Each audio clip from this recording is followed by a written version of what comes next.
they're not in it anymore. And then it's Miami getting in instead of Notre Dame. BYU wanted a shot. They didn't get a shot at the title. Notre Dame didn't get a shot at the title. And at the same, even when Miami got in, it was, well, there's Ohio State. Pardon me, the Ohio State. I mean, we all know the ground that got covered by shows like this one on networks like this one when the college football playoff brackets came out. And the general concept was, listen, if you're looking to get a March Madness type Cinderella run going, that ain't happening from the group of five. And, wondered if it would even happen with the 10 seed. I know they don't term it last one in, right? They don't term it last one in.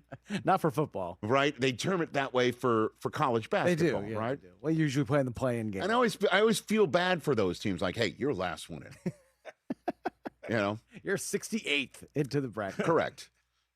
Might have been just because of the, I lived that getting picked in gym back in the 8th grade. But listen, Miami and Ole Miss were, if you will, the two teams coming into this whole thing of good luck to you missing your head coach bolting to LSU, and good luck to you, from the ACC, where the Atlantic Coast Conference has two teams on the Pacific Coast. And look at those two teams last night. Just spectacular end-to-end action. And so many kids bursting to the fore. From Trinidad Chambliss to, obviously, you can't say Carson Beck bursts to the fore when he's a 23-year-old who is in the same draft class as not one but two starters on Wild Card Weekend in C.J. Stroud and Bryce Young. Right. 7 years in college. Right. Hey, the 2021-2022 National Championship quarterback is the Verbo Fiesta Bowl offensive MVP of 2026. But that's what Carson Beck is. He was spectacular. I know he had an interception last night, but he was terrific, including the game-winning rushing touchdown. Only his second of the season. Carson Beck's legs put Miami up with 18 seconds to go. And Trinidad Chambliss did his best to get Ole Miss in position, and he did for one toss to the end zone that the old ball coach of Ole Miss with his thumbs thought was pass interference. And the Hail Mary in the end zone. Lane Kiffin popped out there on his feed. Maybe he's like, damn, man, that was $750,000 out of my pocket. He's got financial. Or he's really invested in the kids who he is now watching and had an opportunity to win without him. Pass interference 100%, as there was nothing but contact basically from the 10-yard line all the way to the back pylon. But as you know, one of the most frustrating inconsistencies as being a football fan is to hear from officials who now have moved on to talk about officiating on TV, rules analysts who say it doesn't matter when there's a foul in the end of a game. It doesn't matter what time it is. If it's a foul, it's going to be called a foul unless it's a Hail Mary, and then roller derby can happen. And what fouls? What pass interference, what defensive holding, what illegal contact. I think that was all in one play, but this is what is part and parcel of playing better than the refs. Don't put yourself in a position where you need a Hail Mary. And obviously time was running out.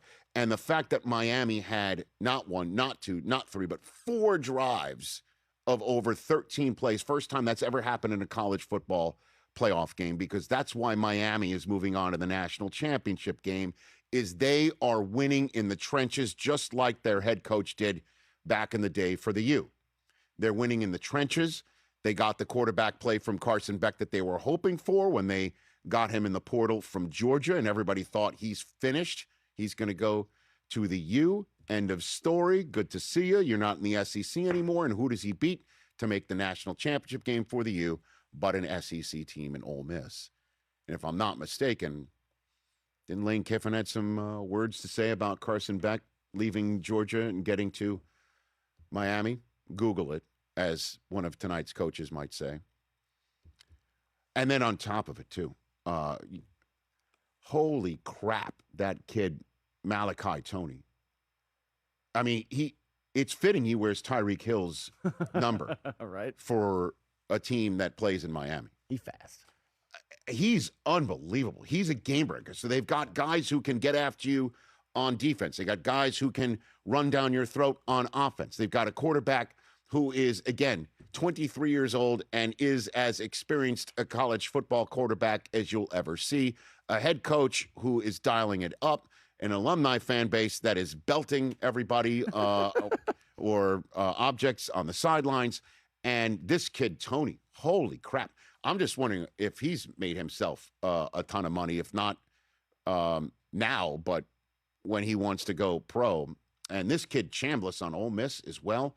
Pete Golding, congratulations to him on giving this run for the ages to the Ole Miss fan base. I thought I was going to come on today talking about Ole Miss getting to the national championship game and recalling my 1989 Michigan Wolverines who watched Bill Frieder bounce right before the NCAA tournament, and then they go on a run with Steve Fisher. I thought Pete Golding might be the football Steve Fisher right here, but instead it's Mario Cristobal and the Miami Hurricanes moving on.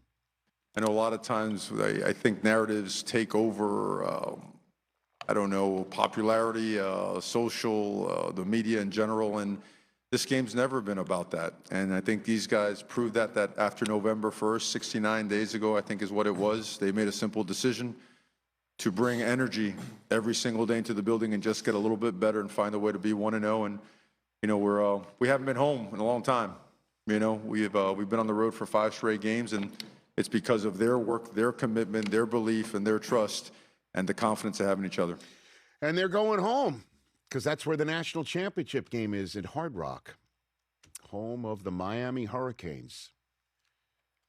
In the same way that the Niners hope that they're going to wind up in their building, or the Rams wound up in their building and won it all, or the Bucks wound up in their building and won it all. Can Miami do that against either Indiana or Oregon? And Carson Beck, again, having his name sort of knocked down pegs for future NFL first-round draft choices, or knocked down as a possible college football national champion quarterback because Georgia wasn't interested in his services anymore. Had this to say, making the national championship game for his new school and team last night. It's been unbelievable. Obviously, almost exactly a year ago, I made the decision to come to this university. I remember me and Coach Cristobal talking on the phone for the first time. I was sitting in Jacksonville in my house, in my room, and I just had a big smile on my face, and he had a big smile on his face, and he said, let's get to work. We really banded together and showed that we believe in connection, that we don't just fake it, that this team is really a family. And if our team really wasn't like that, I don't know if this win happens tonight. You know, we really band together, we believed in each other, and we never flinched in the face of adversity. All right, here comes Indiana or Oregon. We'll find out who it is. And as for Ole Miss, we will see them in future years with Pete Golding as their head coach. Looks like Trinidad Chambliss for one more year, unless why would he want to play one more year in college? This dude is NFL ready. I looked at him, and I understand he's listed at 6'1", might be on top of a phone book. We'd see it as the future combine, but he's got a lot of old school rust in him, man. He's really, really Gamer good. Throws a good deep ball. Oh, move. my word. He really impressed me through this run. And I guess the only question is, whose quarterback is Lane going to steal in the portal? Hey, now. Because it ain't going to be Washington's. That story keeps getting weirder and weirder. Until now, he's back with the Huskies. But at any rate, looking forward to tonight's game. Looking forward to seeing what Miami can do on the night of the 19th against either Indiana or Oregon. I think it's going to be Indiana, with all due respect to Oregon. I think Indiana's a wagon, and I think that'll be a great slobber knocker of a college football national championship game. How about the 10 seed, everybody, that some folks were wondering didn't deserve to get in? Well, Miami's proven they can win either way. They think played so. a tough physical game against Texas A&M, Right. and then last night they put 30-plus on the board. They are really, really good. And that kid, Tony, make you feel good. oh, my word. He's a home run hitter, you know? So 844-204-RICH is the number to dial in the program. Dennis Leary is going to be in hour number 2 right here on ESPN, along with Disney Plus, the ESPN app, and ESPN Radio. But are you ready to bring your buddy out? Why not? TJ Jefferson's BFF, who he doesn't like to mention is his BFF until I drag it out of him. But Ashton Kutcher is